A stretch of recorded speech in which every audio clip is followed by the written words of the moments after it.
మహిళ పురాతన గంటను తాకింది మరియు మొత్తం సమాధి అసాధారణమైన విధంగా మారుటకు మొదలైంది. రాతి వేదికపై ఉన్న ఇసుక కంపించి రహస్య చిత్రాన్ని ఏర్పరిచింది. శబ్ద తరంగాలు అదృశ్యమవుతున్న కొద్దీ రాతి వేదిక ముందు టామ్ బేకన్ దృశ్యాలను చూపించింది. కేవలం ఒక సున్నితమైన నెట్టుతో ఆమె భారీ వేదికను ఒకవైపుకు జరుపుకుని మార్చింది. దాని క్రింద మరో రహస్య వేదిక ఉంది.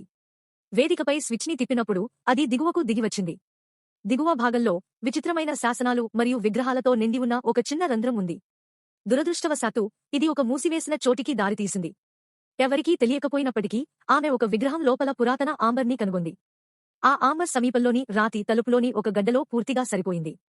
వారి ఆశ్చర్యకరం విషయం ఏమిటంటే రాతి గదుల వెనుక మరో ప్రదేశం ఉంది. అది విస్తారమైన ఖాళీ ప్రాంతం. యవ్వనపు వనం అగాధం క్రింద ఉండేదిగా కనిపిస్తుంది, కాని అక్కడ ఆరోహణ తాడులు లేకుండా దిగువకు వెళ్లడం అసాధ్యం.